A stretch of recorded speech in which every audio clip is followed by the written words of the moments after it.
Hi, it's Jane, and we've done section 2 of the shawl, and like I said, I only did 4 rows of each, and this created what's called the Tunisian knit stitch and purl stitch horizontal stripes, and you can see the striping there. Now the next section is called the knit and purl honeycomb. Now the honeycomb design is actually on the back of this once you get it started. The front doesn't really show up that honeycomb design. So yeah. And I did show you how to put a lifeline in. You could keep your lifeline in. I don't think I need it anymore, so I am simply going to undo the beads and get them undone.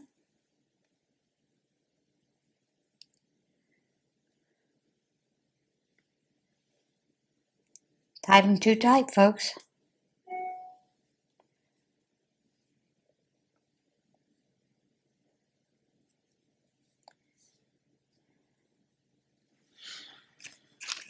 That stands to reason. Tie them too tight, Jane. At least you knew they weren't going anywhere. But anyway, I'm just going to take those knots out. Remove my bead, and I am going to pull my lifeline out. I don't think that I need the lifeline any longer, so I'm not going to worry about putting another lifeline in. If you wanted to, you could do that as you're, doing your project or whatever. All right, let's get started. For the first part of this row, part A says to do Tunisian purl stitch all the way down. So we're going to do that Tunisian purl stitch here. Well, actually, we're going to do the Tunisian simple stitch here. Then we're doing a full stitch to increase. And then we begin that Tunisian purl stitch all the way down. What this does is it creates a border between each section. So they will always have you, from now on, you will end with the Tunisian purl row so that you do get the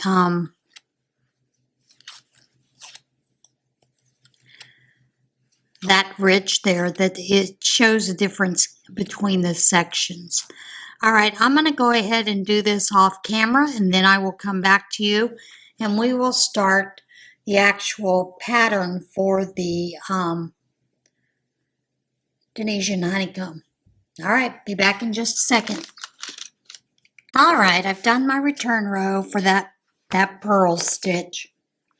Now, the pattern that it says that we're going to follow is we are going to do our edge increases, and then we are going to purl, then knit across the side. We'll do the tip like normal, and then purl and knit on the other side. You're just going to repeat row B, and this is the row that we're doing now, for 6 rows, and then you will do a purl row completely all the way around for your 7th row, and then you'll be ready for the setup for the next section. All right, let's get into it. We need to do our edge increases, which calls for a Tunisian simple stitch and then a full stitch. And then we begin the purl, knit, all the way up along this whole side.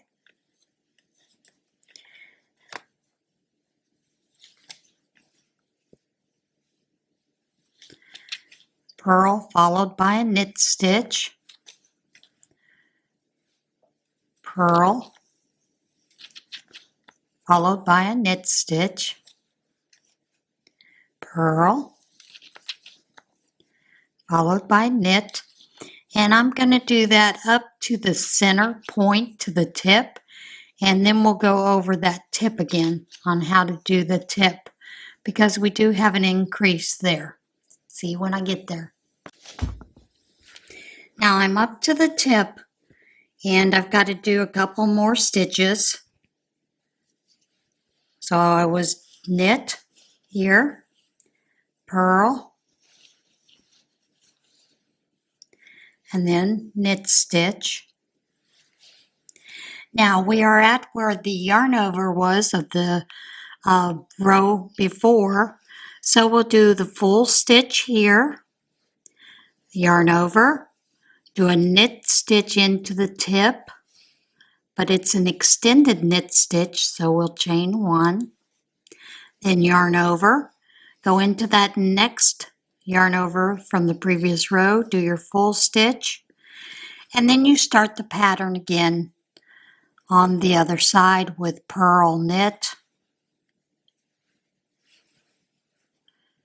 And we'll just do that together all the way down.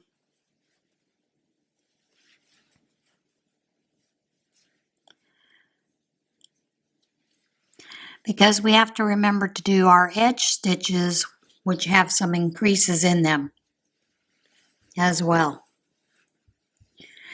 We need to remember to always do those increases on the edges as well as the center. Center is pretty easy. It's just a yarn over before the extended knit stitch. But, you know, when we get to this end, it does it a little differently than what it did when we started. Because, you know, as we started, we did a Tunisian simple stitch and then a full stitch. Well, the end is a little different, but it still creates a nice border. And that's the whole idea, to create a nice border at the edge and to also increase your stitches.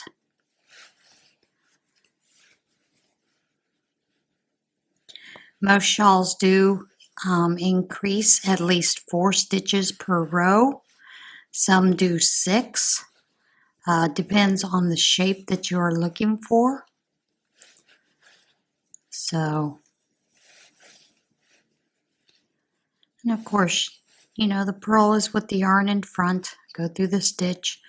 Knit is to go through the stitch from front to back.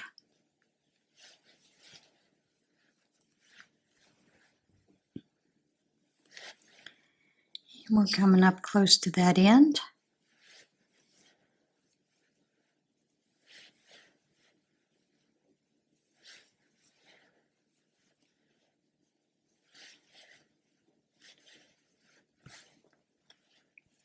Got my yarn a little discombobbled, didn't I?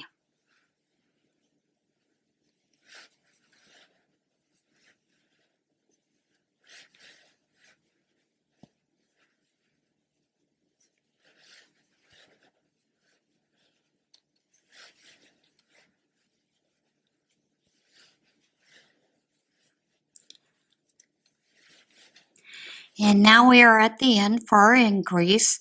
Next to the last stitch is Tunisian simple stitch. Then you do a full stitch under this bar. And then you go through the last 2 like normal. And then of course your return pass is chain 1. Then yarn over, pull through 2, all the way back until you just have 1 loop on your hook. I'm going to do that and then I'll meet you back for the second row. I've worked my way back to where I have just 1 stitch left on my hook, and then we'll begin row B again. And what you will notice is that you, let's get to it. We'll start the increase at the beginning, which is Tunisian simple stitch. Then we begin with a full stitch that increases.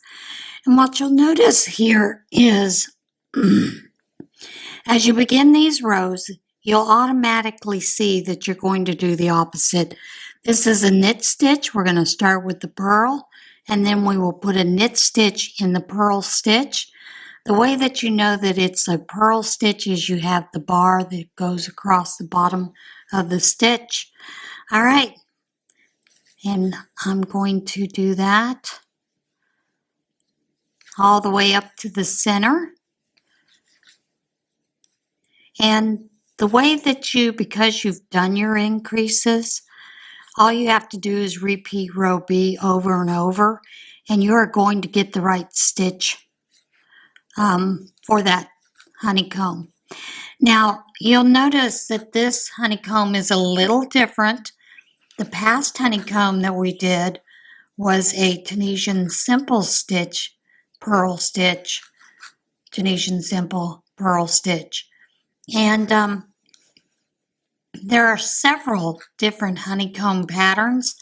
Not all of them actually look like what we consider that true honeycomb pattern. Some of them look a little messier. This one, it creates a honeycomb on the back of the piece instead of the front so much.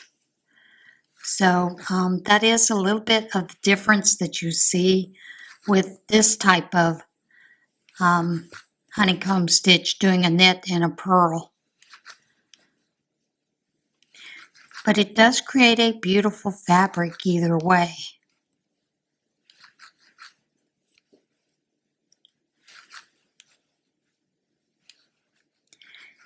And I just thought I would show you as we get back up to the front here to the center, that increase again. And then I'll show you again the increase at the very end. Just to remind you that you need to still continue to do those increases and remember to do them on each row.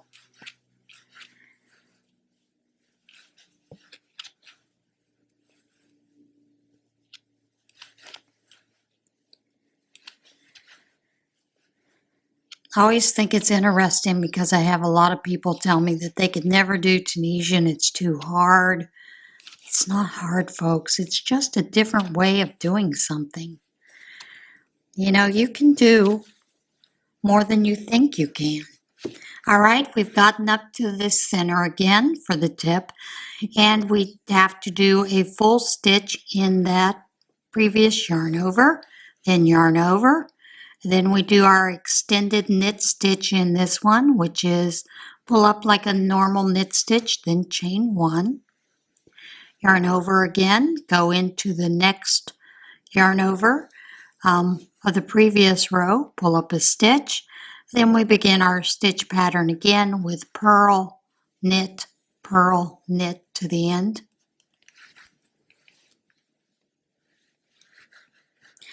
And you see, you get into a little bit of a pattern when you're doing this. You also learn to read your stitches. That is something that is important.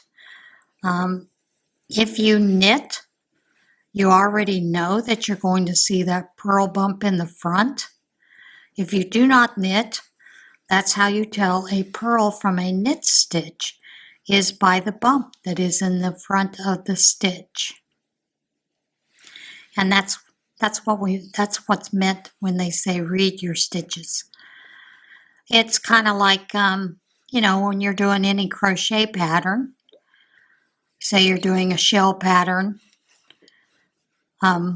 blanket, you know that there are ways that you read those stitches so that you know that when you have the dip in the pattern, that's where you're going to place your shell. Then at the top of the previous shell, you would put your single crochet or half double crochet, whichever pattern that you're using for a shell stitch blanket. That's just reading your pattern, reading your stitches. And you can see I kind of get into this rhythm of doing things. And of course, I'm on a table right now, so that kind of slows me up, because I can get pretty fast when I'm not on the table. But I haven't quite figured out how to fix the camera to where I could sit in a chair and actually do that crocheting with it overhand. You know, with the camera over me. Table works the best right now, so that's what I'm using. I did have someone tell me in the past that one of the videos was blurry. I will tell you, when I film these, I double check to make sure that there is no blur. However, sometimes when you're uploading to Facebook, to YouTube, the way that it is uploaded and the way that they process it creates sometimes that bit of blurriness that you see. It's not always the person who has created or showing these tutorials, doing these things, that creates the blur. Sometimes it is the YouTube and the way that it works. All right, we've got to our end stitches. Had to scratch my nose, allergies. So it's Tunisian simple stitch, then a full stitch under the bar, and then through the last two. And then your return pass is chain 1, then yarn over, pull through 2, all the way back until you have 1 stitch on your hook. So that is basically it for the honeycomb pattern for this section here. You're just going to continue row B completely for your 6 rows, and then you'll do your 7th row as a purl so that you're getting ready for section 4. Next week we'll do section 4, which is called the SOS stitch, which is a 2-stitch honeycomb. It's a little bit different. So we'll do that next week. All right, guys, see you again next week. Bye. Hi, folks, it's Jane. This is the tail end of the doing the shawl, the Tunisian shawl. Thought I would show you what it looks like after doing the 6 rows for section 3. Hope you can see a little bit of that pattern there, the way that it's looking. And then this is it on the back. So you can see it shows up a little different than what you would expect the normal honeycomb to be, but it is a very different type of honeycomb. And there are 5 different honeycomb stitches that I know of in Tunisian. There's probably more than that, so that may be why it looks very different than the normal honeycomb stitch that we're used to seeing. So I just thought I would show you that, so if you're following along with this, doing the sections, you could see the difference in that honeycomb. And of course, next week comes the double honeycomb, so that should be interesting. But yeah, I just thought I would follow up with that so you could see what it looks like. And I've already done my row of purls for that, for the line for the next section. Although it does call for another row of purl, and I am going to do that before I start that next section. So while it says to end row 7 with the purl, you can go ahead and do 2 rows of purl so you can finish it off and be ready to really just get into the next section if you're following along on this shawl. All right, guys, see you guys soon. Everybody have a great week. Bye.